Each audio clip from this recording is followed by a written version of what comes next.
ማግባት አልፈልግም እኔ እንደው ሌላ አይነት ነገር መልአክ ነገር ካላጋጠመችኝ በስተቀርና ይሄን ሐሳቤን ካላስቀየረ እኔ ከባድ አልገባበት ምሽኔ ጨርሻለሁ 10 አመት በትዳር ኖር ያለው በጩጬነቴ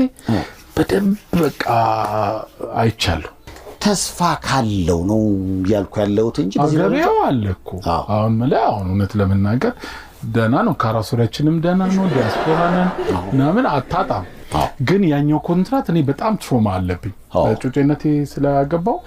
በበቂ ከፍያለሁ ለትዳር በቂ መስዋዕትነት ከፍያለሁና አሁን ካሁን በኋላ ነው የለኝም ጫንቃ ያንን መሸከምበት ግን አብያውን ለምሳሌ ቃሉ ራሱ ከእምነት አንፃር በቃ ብቻ አይደለ ከዛቶ ብቻ ከተሳካ ማለት ነው ከዛ በኋላ ጸንቶ በፍቅር አብሮ መኖር ኖርኩ ዴችኮ በቃ ዴች በጣም የኔ በልጅነት ዴች ማለት የናንተ 50 ነው የሚሆነው በጣም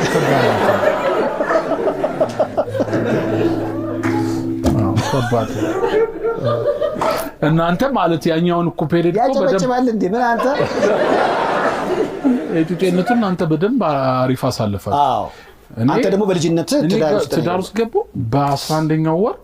ልጄ መጣች ማለት ነው እኔ ደግሞ ልጅ ወዳለሁ በቃ ከልጄ ጋር አታችመት 12 ሰዓት ቤት ነኝ ሁሉ አደርጋለሁ ግን ያም ሆኖ ውጭ ሀገር ጦሰኛ አይደል